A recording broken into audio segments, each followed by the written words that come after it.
11 अप्रैल 2019। क्या तुम्हें याद है जब पूरी दुनिया ने विटनेस किया था एक मिस्ट्री को अनरिवेल होते हुए?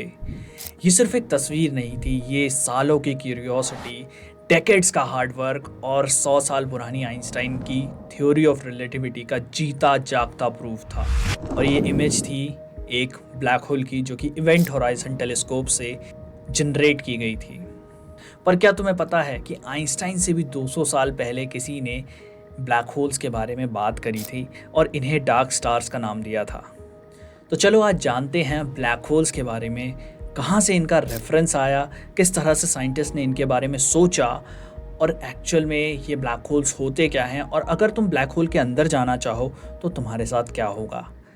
तो ये कहानी शुरू होती है 1783 में, जब जॉन मिचेल नाम की एक विजनरी साइंटिस्ट ने पहली बार डार्क स्टार्स के नाम को दिया था। अब उन्होंने स्टार्स के मास को कैलकुलेट करना शुरू किया और डिफरेंट डिफरेंट स्टार के मास को जब उन्होंने कैलकुलेट किया तो उन्होंने एक हाइपोथेसिस दिया। उन्होंने बोला कि यहाँ पर एक ऐसा स्टार भी मौजूद होगा जिसकी ग्रेविटी इतनी ज़्यादा स्ट्रांग होगी कि लाइट भी उससे बचकर नहीं जा पाएगी। उन्होंने ऐसा क्यों कहा? उन्होंने ऐसा कहा कॉर्पस्कुलर थ्योरी ऑफ लाइट की वजह से। ये थ्योरी दी थी आइजैक न्यूटन ने। और ये थ्योरी क्या कहती है? ये थ्योरी मानती है कि लाइट जो है वो रे नहीं है, बल्कि वो है पार्टिकल से बनी हुई। छोटे छोटे पार्टिकल्स लाइट के होते हैं और ये पार्टिकल्स ही हम तक पहुंचते हैं।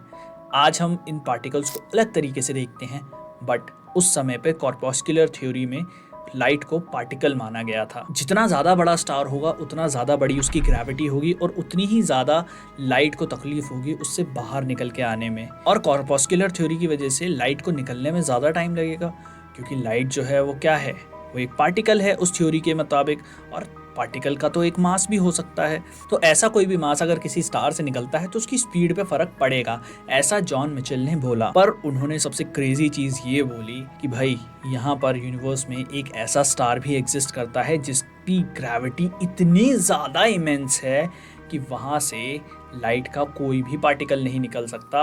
और उसे उन्होंने डार्क स्टार कहा, क्योंकि लाइट नहीं निकलेगी तो हम उसे देख नहीं पाएंगे, और हम उसे देख नहीं पाएंगे तो वो एक डार्क स्टार कहलाएगा।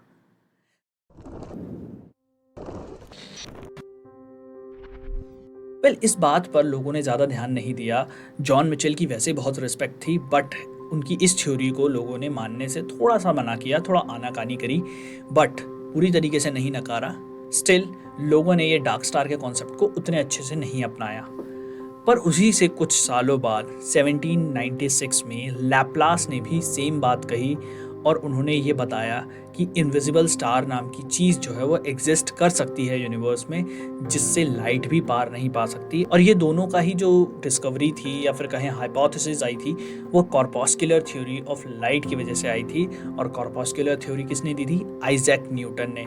तो अगर न्यूटन ने कुछ कहा है तो लोगों को तो मानना पड़ेगा ही। और दो और साइंटिस्ट ने इस पर एक अपनी अपनी थ्योरी दी है। 18th सेंचुरी तक तो ये कहानी बहुत बढ़िया चली। 19th सेंचुरी आते आते जब थॉमस यंग ने अपना एक्सपेरिमेंट किया और पाया कि लाइट जो है वो पार्टिकल नहीं है, वो एक वेव है और वो वेव नेचर शो करती है, तब ये कहानी जो है वो थोड़ी थोड़ी डिम होती गई। क्योंकि लोगों ने कहा कि अगर लाइट मासलेस वेव है तो फिर ग्रेविटी का उस पर असर ही नहीं पड़ना चाहिए, फिर तो वो स्पेस टाइम में अपनी ही स्पीड से मूव करनी चाहिए। और ब्लैक होल जैसा कॉन्सेप्ट जो है वो पूरी तरीके से ख़त्म हो गया, क्योंकि ब्लैक होल का कॉन्सेप्ट क्या था कि लाइट उससे निकल नहीं पाएगी, इसलिए वो डार्क दिखाई देगा, इसलिए वो ब्लैक है और हम उसे ऑब्जर्व नहीं कर पाएंगे। पर अगर लाइट एक वेव है और वो मासलेस है तो ग्रेविटी का असर तो उस पर होगा ही नहीं, तो हम लोगों को ऐसा कोई भी स्टार नहीं मिलेगा जिसके अंदर से लाइट आ ही नहीं रही है। तो ब्लैक होल का कॉन्सेप्ट वहीं पे ख़त्म हो गया था और लोगों ने मानना शुरू कर दिया था कि ब्लैक होल जैसी कोई चीज़ नहीं होती।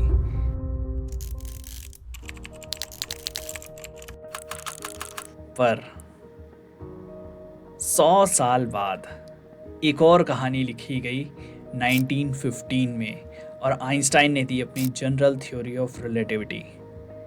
इसके बारे में जानने से पहले आप लोगों को एक बार ये बता देता हूँ कि ब्लैक होल एक्चुअल में होता क्या है। हम लोग ब्लैक होल के बारे में बात तो कर रहे हैं, पर जानना बहुत इंपॉर्टेंट है कि ब्लैक होल क्या चीज़ है। चलिए शॉर्ट में आप लोगों को बताता हूँ।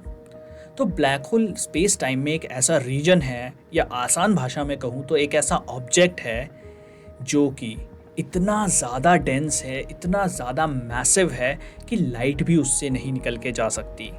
उसके सेंटर पे एक चीज़ है जिसे हम सिंगुलैरिटी के नाम से जानते हैं, और ये सिंगुलैरिटी, इसका वॉल्यूम जो है ऑलमोस्ट ज़ीरो होता है और मास बहुत ज़्यादा, इसलिए इसकी डेंसिटी को इनफाइनाइट माना जाता है।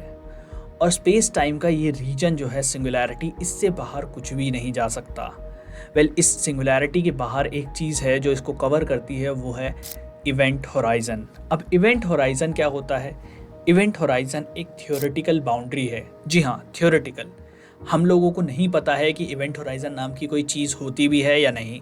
सिमिलरली जैसे कि हम लोग होराइज़न की बात करते हैं, होराइज़न से सनराइज़ करता है, होराइज़न पे सनसेट करता है, बट होराइज़न नाम की कोई चीज़ तो है नहीं क्योंकि पृथ्वी गोल है।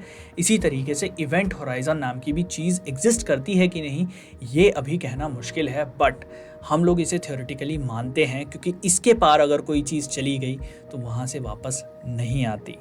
तो इवेंट होराइज़न वो थ्योरेटिकल बाउंड्री है जिसके पार अगर आप चले गए तो ब्लैक होल से बाहर आप नहीं आ पाएंगे।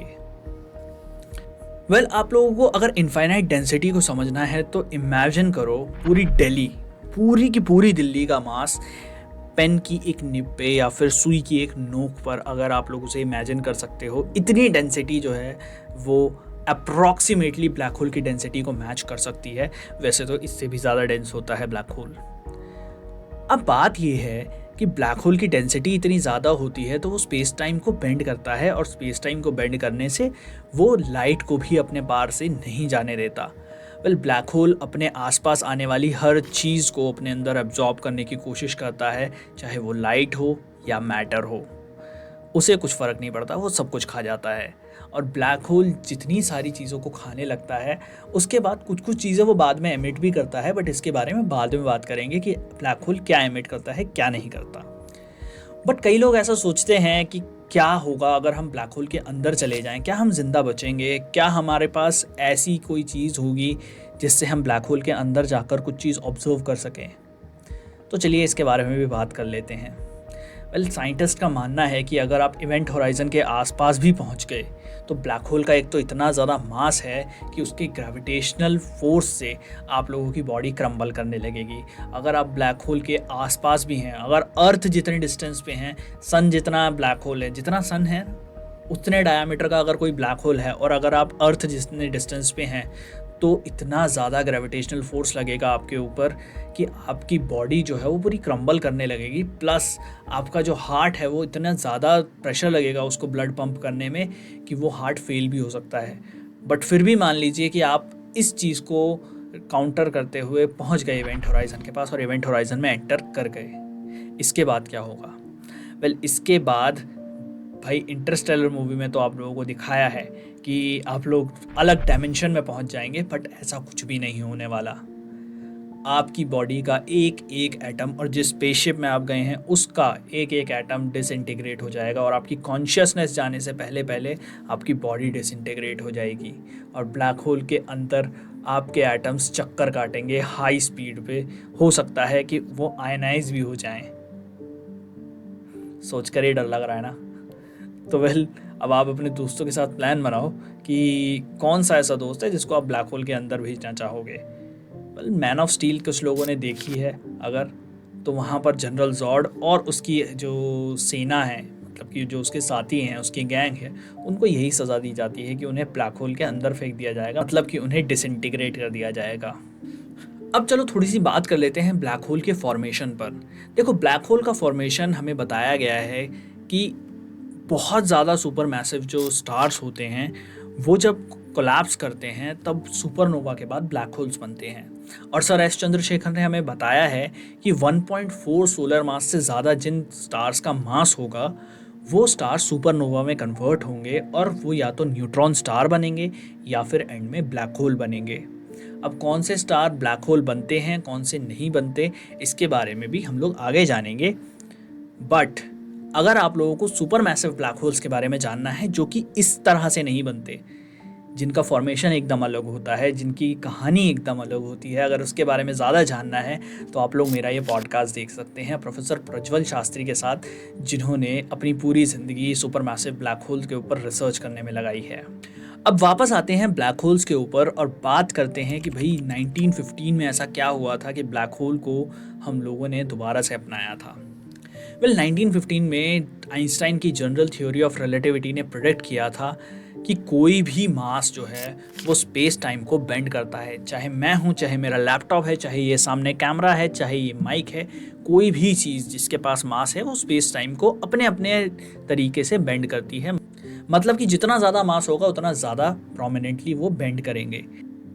इस चीज़ को प्रूव करने के लिए उन्होंने ये प्रेडिक्ट भी किया था कि सन के ऊपर अगर कोई फुल इक्लिप्स होता है तो हम देख सकते हैं कि सन के पीछे से जो लाइट आ रही है, सन उसको बेंड करके हमारी तरफ एक लेंस की तरह भेजेगा। ग्रेविटेशनल लेंसिंग के बारे में हम लोग कभी किसी और वीडियो में बात करेंगे डिटेल में, बट ये ग्रेविटेशनल लेंसिंग का कॉन्सेप्ट जो है वो आइंस्टाइन की थ्योरी से आया था। तो आइंस्टाइन का मानना था जितना ज़्यादा मास उतना ज़्यादा बेंड होगा स्पेस टाइम। और इस बेंड को उन्होंने बोला कि भाई ये जब बेंड होगा तो जो ऐसे स्टार्स हैं जहाँ पर एकदम ज़्यादा ग्रेविटी है, इतनी ज़्यादा ग्रेविटी है कि वहाँ से लाइट भी बाहर ना आ पाए, वो ब्लैक होल होंगे। तो आइंस्टाइन की थ्योरी से प्रिडिक्ट किया गया कि भाई जितना ज़्यादा मास उतना ज़्यादा आपका बेंड होगा, और एक लिमिट ऐसी आएगी जिस लिमिट पर ब्लैक होल्स दिखाई देंगे, हम लोगों को सिंगुलैरिटी दिखाई देगी, जहाँ पर कोई भी चीज़ उससे पार नहीं आ सकती। वेल 1915 में जब आइंस्टाइन ने ये बात बोली तब इसको प्रूव किया 1916 में कार्ल शॉर्टशाइल्ड ने। उन्होंने इसका मैथमेटिकल प्रूफ दिया और मैथमेटिकली उन्होंने ये दिखाया कि सिंगुलैरिटी क्या हो सकती है।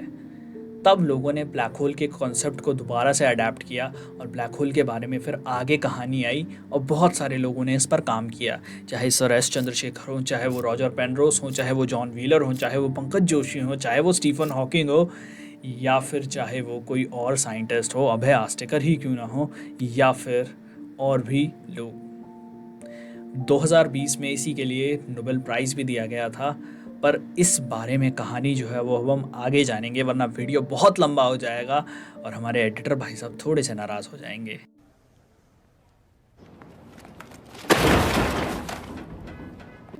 तो इस बारे में नेक्स्ट पार्ट में मैं आप लोगों से बात करूंगा कि क्या क्या चीज़ें हुई, प्लस जो ब्लैक होल के बारे में आगे की डिस्कवरीज हैं उसमें क्या क्या पता चला, हॉकिंग रेडिएशन क्या होता है, किस तरह से ब्लैक होल क्यूएसआर्स निकालता है, क्या चीज़ें होती हैं जो ब्लैक होल की लिमिट को सेट करती हैं, क्या ब्लैक होल की खाने की कोई लिमिट है भी या नहीं, क्या ब्लैक होल पूरे यूनिवर्स को ख़त्म कर सकते हैं।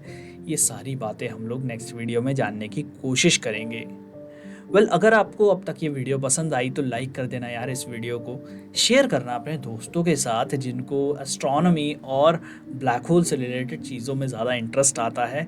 प्लस हिस्ट्री और साइंस को अगर आप कंबाइन करके समझना चाहते हो तो रोजेंडर को सब्सक्राइब कर देना। This is Shiva Maurya, you are watching Rojender. Thank you from रोजेंडर।